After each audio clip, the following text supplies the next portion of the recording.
माता, कौन हैं आप और आप मेरा मार्ग क्यों रोक रही हैं? मेरा परिचय केवल इतना है कि मैं भूखी हूँ, तुच्छ वानर। और तुम्हारा परिचय केवल इतना है कि तुम मेरा आहार हो।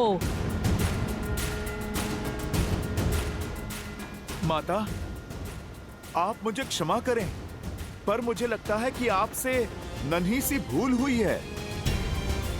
मैं आपका आहार नहीं, प्रभु श्री राम का भक्त हूं, जो अपने धर्म के मार्ग पर निकले हैं। माता, आप कृपा करके मुझे जाने दीजिए। मुझे वरदान प्राप्त है कि इस मार्ग से आहार पा सकूं। यहाँ से निकलने वाला हर जीव मेरा आहार है। और धर्म की दुहाई देते समय ये भूल गए कि भूखे की भूख शांत करना सबसे बड़ा धर्म है। तो तुम्हें मेरा आहार बनके मेरे मुख में प्रवेश करना होगा।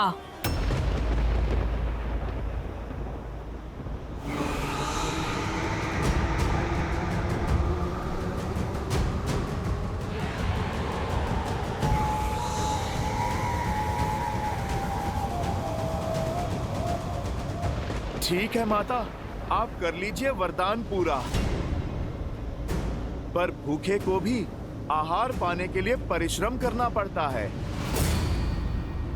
जय श्री राम। जय महावीर हनुमान, जय जय पवन पुत्र हनुमान, बजरंग बली हनुमान, जय जय महाबली हनुमान। मुझे माया दिखाते हो वानर?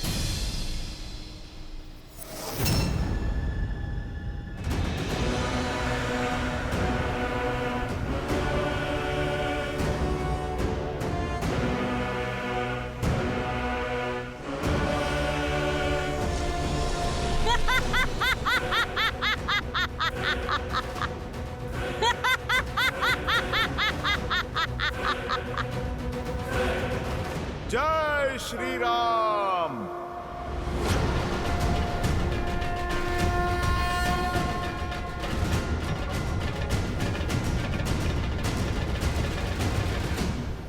जितना आकार बढ़ाओगे मेरे मुख का आकार भी उतना ही बढ़ जाएगा। कोई मार्ग नहीं है तुम्हारे पास मेरे मुख में समाने के अतिरिक्त।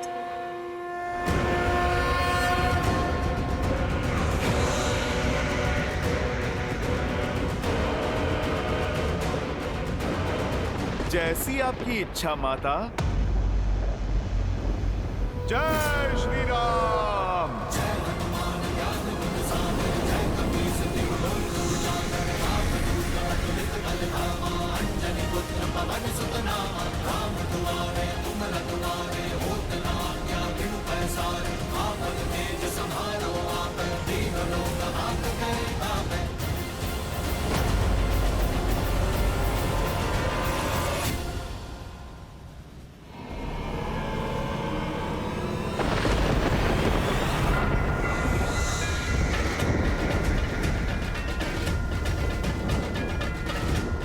जय श्री राम।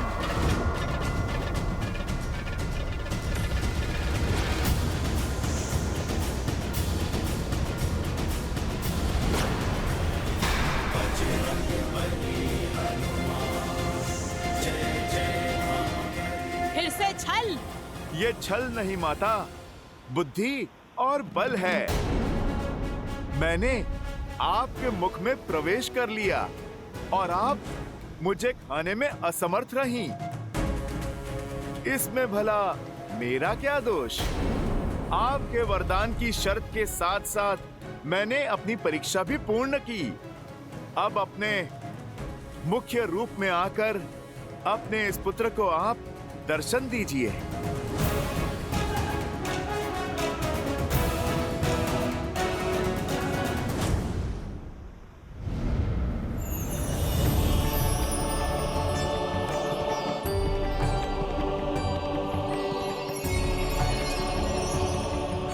अति उत्तम हनुमान, मैं नाग माता सुरसा हूँ। इस सागर को मेरी आज्ञा के बिना कोई पार नहीं कर सकता। इसीलिए मैंने तुम्हारी परीक्षा ली और तुम अपनी परीक्षा में सफल हुए, अन्यथा तुम आगे नहीं जा सकते। तुमने सिद्ध कर दिया कि तुम बुद्धिमताम वरिष्ठम हो। आप मुझे आज्ञा दे माता, मुझे माता सीता को खोजना है। सदैव विजयी भव पुत्र। जाओ, सफलता तुम्हारी बाट जो रही है।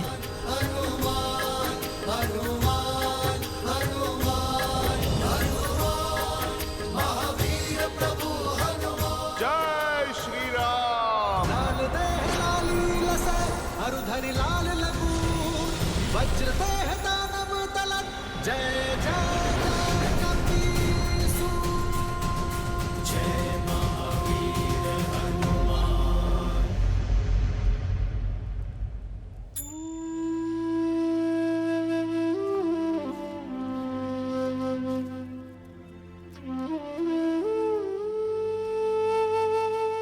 बड़ी कठिनाई से ये जल लेकर आ पाई हूं।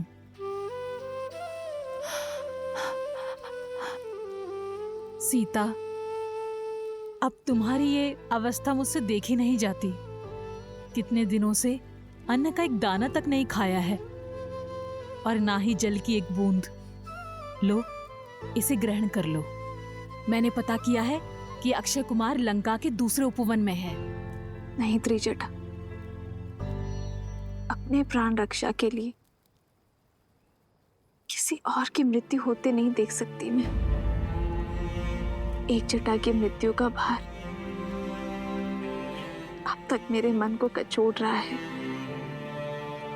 और यदि अक्षय कुमार को तुम्हारी करुणा का बोध हो गया और उसने तुम्हें भी।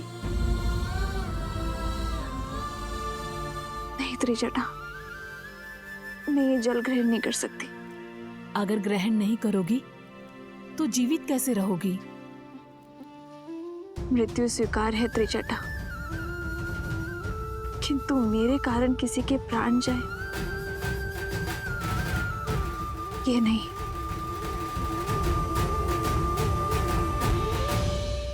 अपनी नियति महादेव के चरणों में सौंपी है मैंने। अब जैसा वो चाहे करे।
अद्भुत। ये कैसा दृश्य है? स्वयं प्रकृति ने तुम्हारे लिए भोजन की व्यवस्था कर दी। तुम धन्य हो सीता। मुझे विश्वास हो गया, निस्वार्थ भाव से किया गया कार्य किसी न किसी रूप में फल जरूर देता है। जो किसी को भूखा नहीं देख सकता, प्रकृति स्वयं उसके भोजन का प्रबंध कर देती है। सीता, ये तुम्हारे प्रेम की जीत है। ये मेरे संकल्प की शुभता का प्रतीक है। ये महादेव का संकेत है त्रिजटा। मुझे जीवित रहना होगा मेरे श्री राम के लिए। मेरे श्री राम आ रहे हैं, मेरे लिए आ रहे हैं। आज संकेत आया है, शीघ्र ही संदेश भी आएगा त्रिजटा।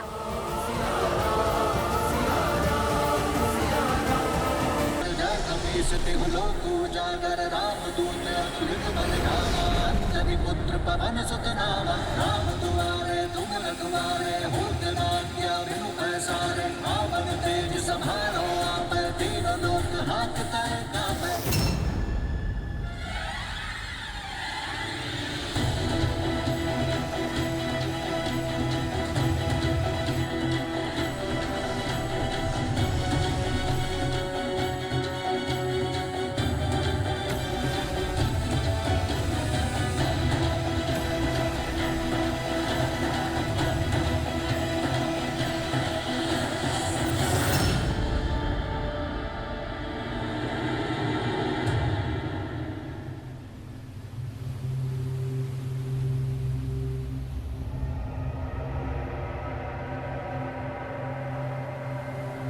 ये क्या हुआ?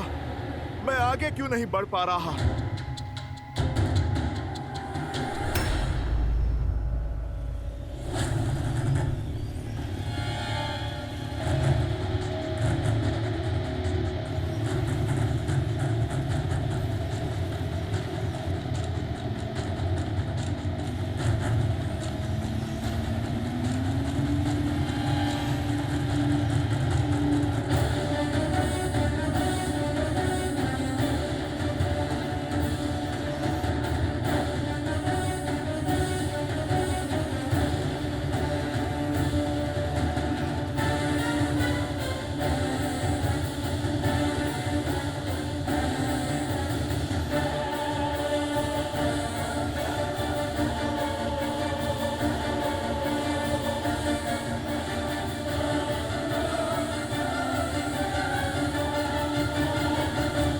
अब ये कौन सी बाधा है मेरे प्रभु राम?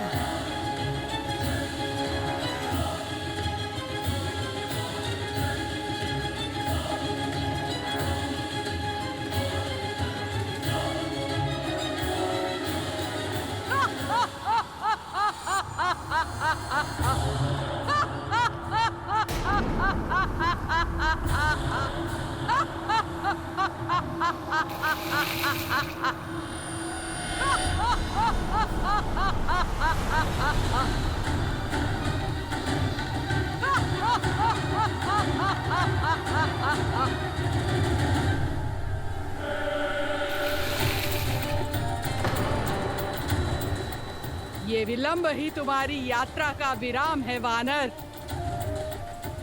लंका के जितना निकट पहुंचना था पहुंच चुके। अब बिना दशानन की आज्ञा के ये सिंहिका तुम्हें आगे बढ़ने नहीं देगी।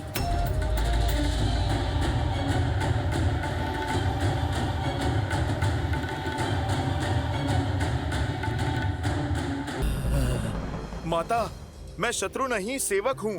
प्रभु श्री राम का दास हूँ, उनका सेवक हूँ, उनका हनुमान हूँ। परिचय की आवश्यकता नहीं है। मैं भली भांति जानती हूँ तुम्हें। वही हनुमान हो जिसने मेरे पुत्र राहु का अधिकार छीन लिया। सूर्य को खाने का अधिकार केवल मेरा है। ये रसीला फल मैं ही खाऊंगा।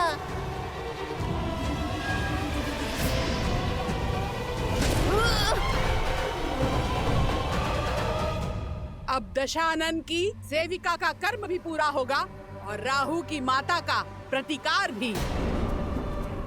अभी तो मैंने तुम्हारा प्रतिबिंब ही पकड़ा है, अब मैं तुम्हारे प्राण भी जकड़ लूंगी। इतना बड़ा आकार है और एक नन्ही सी बात समझ नहीं आती। एक तो मैं प्रभु श्री राम का सेवक हूँ और उस पे अपनी माता की खोज पर जा रहा हूँ। भगवान का आदेश पाया भक्त और माता की पीड़ा में उलझे पुत्र का मार्ग नहीं रोकते, अन्यथा भारी पड़ जाता है।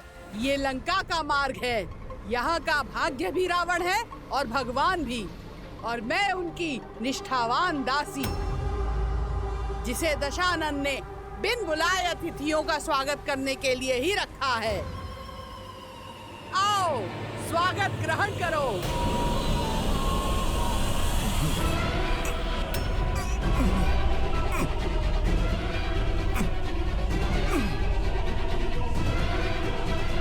अरे पहले आप देख तो लो, पकड़ा किसे है? हाँ?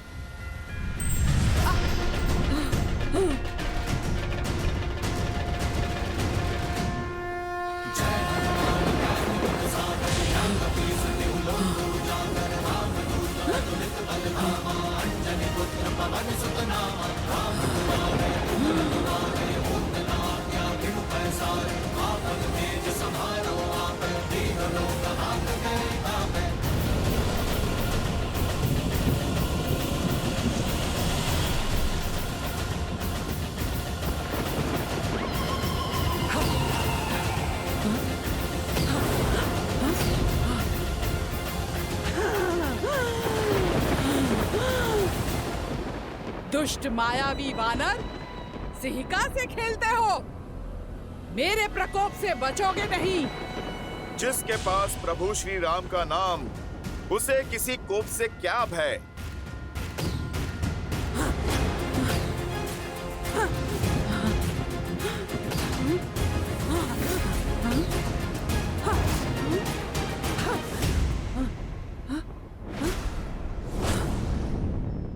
इनकी परछाई क्यों नहीं दिख रही है?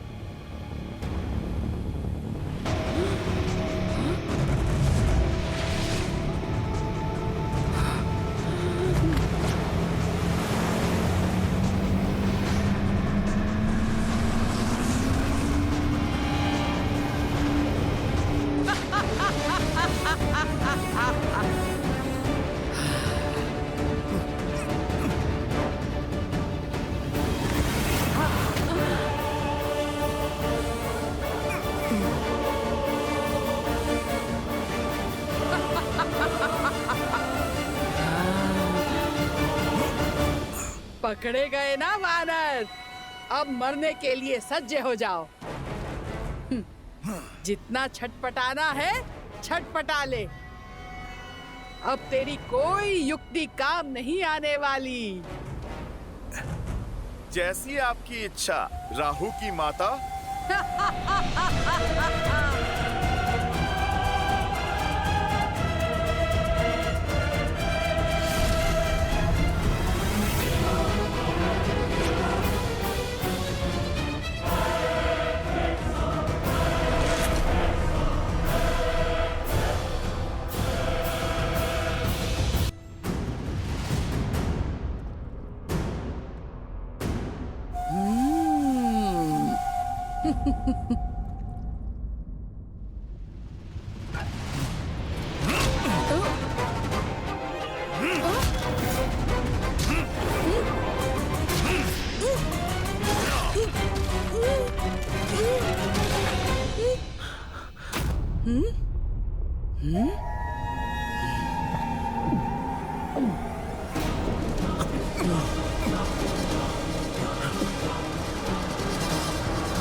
माता, मुझे आप पर घातक प्रहार करके यहाँ से निकलने के लिए विवश ना करें।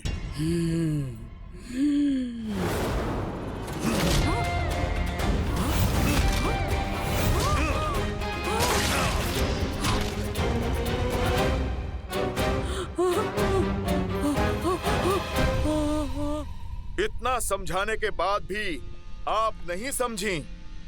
उद्देश्य बहुत ही बड़ा है और समय बहुत कम। मुझे जाना होगा। जय श्री राम।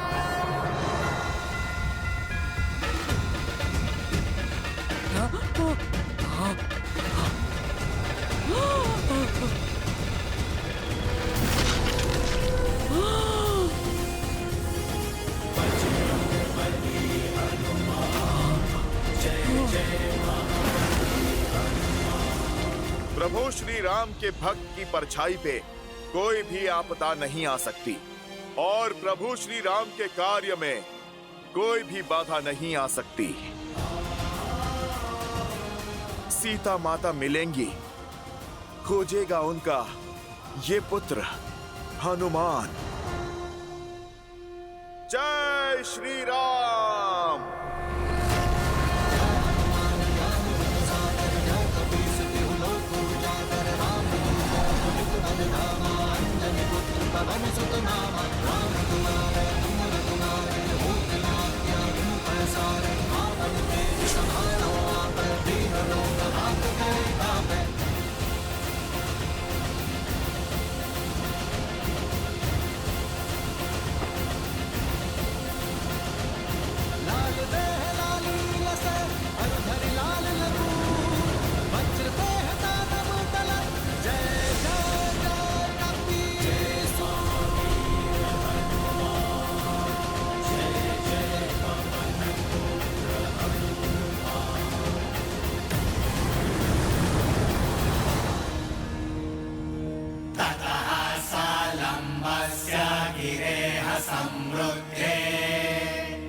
चित्रकूटे निपपातकूटे सकेतको दालकनाडिकिरे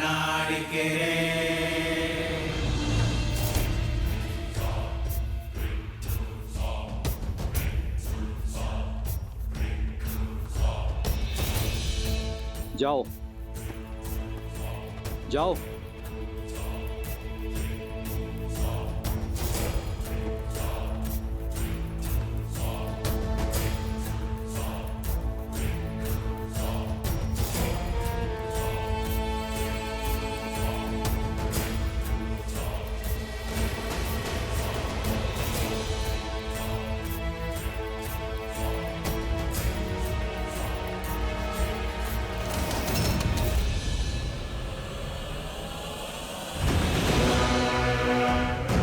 लंका में लंकिनी के आज्ञा के बिना पक्षी भी नहीं आ सकता।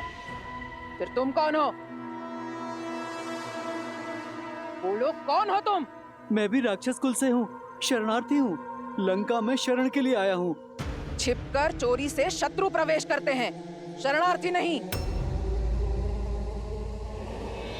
अनुमति पत्र है? अनुमति पत्र तो नहीं है। फिर दंड के लिए सज्ज हो जाओ। मुझे क्षमा कर दीजिए, छोड़ दीजिए मुझे। ठीक है, छोड़ देती हूँ।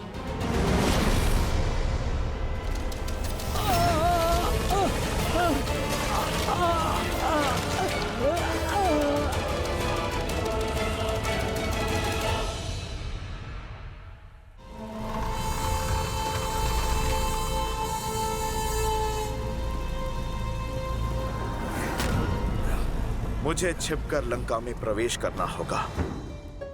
किसी को मेरा भेद पता नहीं लगना चाहिए, अन्यथा माता सीता संकट में पड़ सकती हैं। जय श्री राम। जय श्री राम।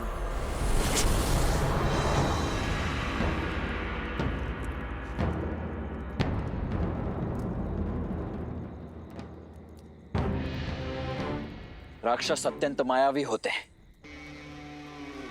युद्ध में नियमों का पालन वो नहीं करेंगे। इसीलिए प्रत्येक क्षण, दिवस, रात्रि सदैव युद्ध के लिए सतर्क रहना हमें सीखना होगा। समझ रहे हैं आप सभी? हाथ में धनुष और बाण होने का अर्थ केवल इतना नहीं है कि प्रत्यंचा खींची और छोड़ दिया। आपकी भुजाओं का बल बाण में जाना चाहिए।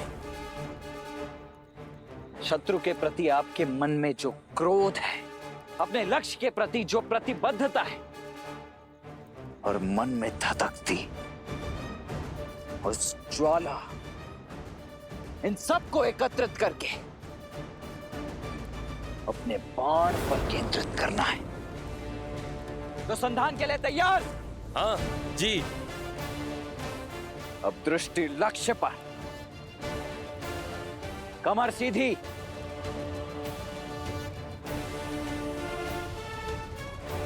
अब पूरा बल लगाकर खींचो। प्रहार!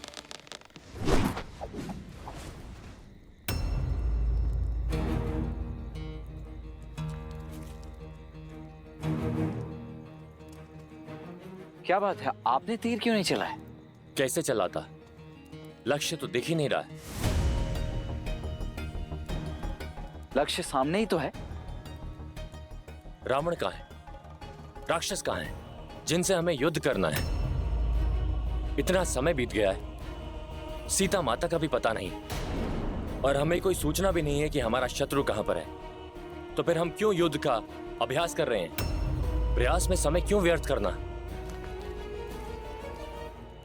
क्योंकि निरंतर प्रयास कभी व्यर्थ नहीं होता। लक्ष्य दिख नहीं रहा तो इसका अर्थ यही नहीं कि इसे मद में साधने की चाह भेदने का प्रयास छोड़ दें।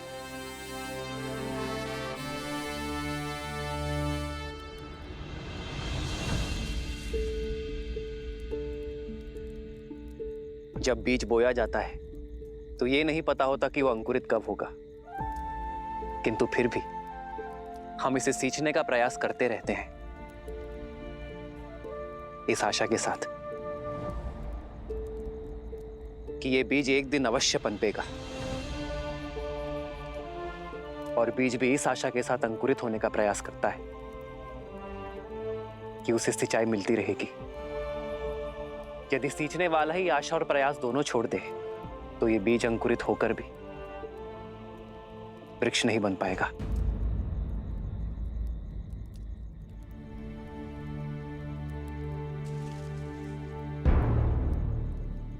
आओ लक्ष्य साधे।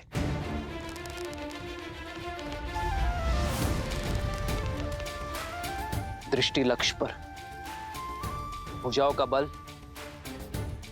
बाण पर केंद्रित। और हां, मन संतुलित रहे। इसमें न्याय का आवेग होना चाहिए, भावनाओं का उद्वेग नहीं।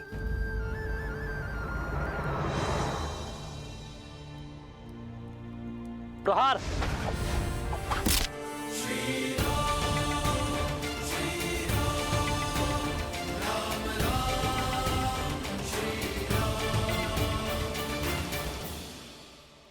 और स्मरण रहे, जिस लक्ष्य की खोज में हम हैं, उसका बीज बनकर वीर महाबली संकट मोचन हनुमान गए हैं। आशा का अंकुर अवश्य फूटेगा। जय महावीर हनुमान, जय जय पवन पुत्र हनुमान, बजरंग बली हनुमान, जय जय महाबली हनुमान।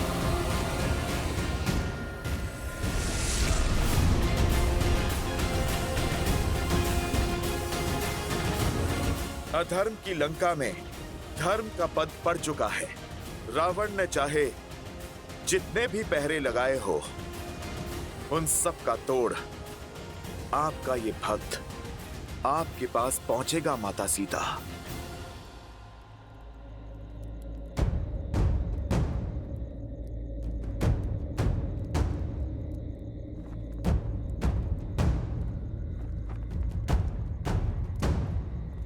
जय श्री राम। मसक समान रूप कपी धरी, लंकहि चले सुमीर छोटे से छिद्र से मैं लंका में प्रवेश करूंगा। किसी की भी दृष्टि नहीं जा पाएगी मुझ पर। ओम नमः शिवाय। शिवाय। ओम नमः शिवाय। शिवाय। ओम नमः शिवाय। शिवाय। ओम नमः नमः शिवाय। शिवाय। ओम नमः शिवाय। शिवाय। ओम नमः शिवाय। ओम नमः शिवाय। पूजा पर ध्यान दो मंदोदरी। इस बात ही आंचल का झुलसना किसी अनिष्ट का सूचक है दशानन। महादेव के समक्ष किस बात का भय? जिस रावण को कालों के काल महाकाल का आशीर्वाद प्राप्त हो, उसके परिवार में, उसकी लंका में कोई अनिष्ट नहीं हो सकता। काल और भाग्य किसी के दास नहीं होते हैं दशानन। वायु के छोटे से झोंके और अग्नि की छोटी सी लौ से आंचल जला है मेरा। आज आंचल पर आँच आई है, कल को यदि लंका पर कोई आँच आ गई तो आप क्या करेंगे? स्मरण रहे, तुम महादेव के परम भक्त रावण से बात कर रही हो। वो रावण जिसकी लंका में वायु और अग्नि भी फूक फूक कर पांव रखते हैं। रावण की इस लंका में शत्रु और अनिष्ट के लिए कोई स्थान नहीं है।